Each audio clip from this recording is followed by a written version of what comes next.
Invisible செயினில் price எப்படி fix பண்ணுறதுன்னு பார்க்கலாம். நம்மளோட சோஷியல் மீடியாவில் நிறைய பேர் இன்விசிபிளான ஜுவல்லரி கிட்ட வந்து நிறைய பேர் சேல் பண்ணுறாங்க. பட் ஒரு கிளைண்ட்டுக்கிட்டேயும் நம்ம சென்ட் பண்ணக்குள்ள சில டைம் வந்து 99ல் இருக்கும், சில டைம் 1000 வரையுமே இதோட ப்ரைஸ் வந்து இன்க்ரீஸ் ஆகும். ஸோ எதனால் அப்படின்னு தெரியுமா? ஆக்சுவலாக இன்விசிபிள் செயின் ப்ரைஸ் ஃபிக்ஸ் பண்ணுறதுக்கு 3 மெயின் திங்ஸ் பேசிக்காக இருக்குது. ஒன்று வந்து பீட்ஸோட குவாலிட்டி. ஸோ நார்மலாக பிளாஸ்டிக் பீட்ஸ் யூஸ் பண்ணுறோமா இல்லை ப்ரீமியமான ஐட்டம்ஸை நம்ம யூஸ் பண்ணுறோமா அப்படின்னு ஃபஸ்ட்டு ஃபைண்ட் அவுட் பண்ணோம். And second one finishing. நம்ம எப்படி வந்து க்ளீன் ஃபினிஷிங்காக நம்மளோட ப்ரீமியம் லுக் மாதிரி நம்மளோட பேக்கேஜிங்லேயும் சரி நம்மளோட ஒர்க்கிங்லேயும் நீட்டாக ஃபினிஷிங்காக இருக்கா அப்படின்னு பார்க்கணும். Third one packaging and branding. ஒரு சிம்பிள் கவராக கொடுத்தா ஒரு ரேட்டாக இருக்கும். இதுவே நீங்கள் அஸ்தட்டிக் பேக்கிங்காக மாற்றினீங்க அப்படின்னா அதுக்கான ரேட்டு வந்து இன்க்ரீஸாக ப்ரீமியம் லெவலில் நம்மளால் சேல் பண்ண முடியும். இப்போ பிக்னஸாக இந்த ஃபீல்டு வரவங்க ஸோ நார்மலாக 100 ருபீஸுக்கு நம்ம ப்ரைஸு ஐட்டம்ஸ் இதெல்லாம் வாங்குகிறோம் அப்படின்னா அதில் ஒரு 20 to 30 50 அந்த மாதிரி ரேஞ்சஸில் எக்ஸ்ட்ரா ப்ராஃபிட் வச்சு 150 அப்படின்னு சேல் பண்ணுவாங்க. ஸோ இது கரெக்டான வே கிடையாது. ஸோ ஒரு ப்ரைஸை எப்படி ஃபிக்ஸ் பண்ணணும் அப்படின்னா making charges, packaging, your time and profit, இந்த 4 பேசிக்கான ஃபவுண்டேஷனை பேஸ் பண்ணி தான் ஒரு ப்ரைஸை ஃபிக்ஸ் பண்ணணும். ஃபார் எக்ஸாம்பிளுக்கு உங்களோட மெட்டீரியல் காஸ்ட் 120 இருக்குது அப்படின்னா உங்களுக்கான மேக்கிங் பண்ணக்கூடிய டைமிங்க்கு உள்ள ரேட்டு 80 ருபீஸ். இப்போது நீங்கள் இதை எப்படி ஃபிக்ஸ் பண்ணிக்கிறீங்க அப்படின்னா 1 ஹவருக்கு நம்ம நார்மலாக இன்விசிபிள் செயின் மேக்ஸிமம் 30 to 45 மினிட்ஸ்க்குள்ளே நம்மளால் க்ரியேட் பண்ண முடியும். ஸோ அந்த மினிட்ஸ்க்குள்ளே க்ரியேட் பண்ணுறீங்க அப்படின்னா 80 to 100 வரையும் உங்களுக்கான டைமிங்க்கான சார்ஜுன்னு அப்படி வச்சுக்கோங்க.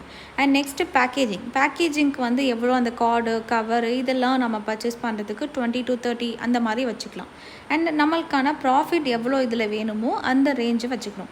ஸோ இதெல்லாம் வச்சு நமக்கு கடைசியாக வரக்கூடிய ப்ரைஸ் தான் ஃபைனல் ப்ரைஸ். அந்த ப்ரைஸ் தான் உங்களோட கிளைண்ட்டுக்கிட்டேயோ இல்லை கஸ்டமர்கிட்டேயோ அதை சேல் பண்ணுறதுக்கு நம்ம சொல்லணும்.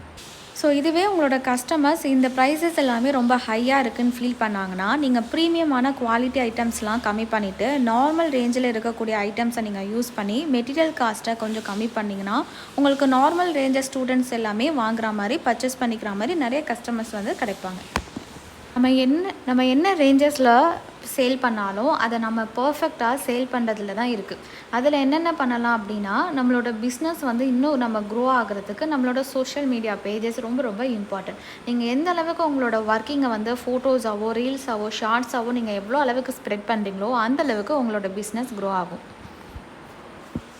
இது மட்டும் இல்லாமல் ஒரு பேக்கேஜிங் வந்து உங்களுக்குன்னு நீட் ஃபினிஷிங்காக இருக்கிற மாதிரி. இப்போ ஃபார் எக்ஸாம்பிளுக்கு செயின் நம்ம மேக் பண்ணுறோம் அப்படின்னா அந்த கார்டில் வந்து நெக்கோட போர்ஷன் வந்து பிரிண்ட் எடுத்து அந்த A4 கார்டை நீங்கள் சேல் பண்ணிங்கன்னா அது நார்மலாக 120க்கு விற்கிறத 180 வரையும் உங்களால் சேல் பண்ண முடியும். ஸோ எல்லா காஸ்ட்டுமே நம்மளோட திங்ஸில் மட்டும் வைக்காமல் அதை சுற்றி இருக்கக்கூடிய ப்ரெசன்டேஷன்ஸ்லையும் நீங்கள் வச்சிங்கன்னா உங்களோட ப்ரைஸஸ் ஆட்டோமேட்டிக்காக இன்க்ரீஸ் ஆகும். இதில் ரொம்ப இம்பார்ட்டன்ட், நம்ம எவ்வளோ ப்ரைஸ் ஃபிக்ஸ் பண்ணாலும் அந்த ப்ராடக்ட் வந்து குவாலிட்டியாக இருக்கா அப்படின்னு 1 or 2 டைம்ஸ் செக் பண்ணிக்கோங்க. இது இன்விசிபிள் செயினாக இருக்கிறதுனால இதில் நம்ம க்ளூவும் அண்ட் வேக்ஸ் ஸ்டெப்பும் தான் நமக்கு பேஸ்மெண்ட்டாக கொடுப்போம். ஸோ அது எந்த அளவுக்கு உங்களுக்கு லாங் லாஸ்டிங்காக வருதோ அந்த அளவுக்கான ரேஞ்சஸ் தான் நீங்கள் ஃபிக்ஸ் பண்ணிக்கணும். ஓகே, இந்த வீடியோஸ்லேருந்து உங்களுக்கு தெரிஞ்சிருக்கும் நார்மலாக நம்மளோட மெட்டீரியல் காஸ்ட்டோட சேர்த்து ப்ராஃபிட் மட்டும் வைக்காமல் உங்களுக்கு making time, your profit and material cost இது எல்லாமே சேர்த்து ப்ராஃபிட்டோடு நீங்கள் சேல் பண்ணிங்கன்னா உங்களுக்கும் நெக்ஸ்ட் லெவல் பிஸ்னஸ் வந்து க்ரோ ஆகும். அண்ட் அந்த ப்ராடக்ட்டுக்கான ஒர்த்தான ரேட்டும் உங்களால் ஃபைண்ட் அவுட் பண்ண முடியும்.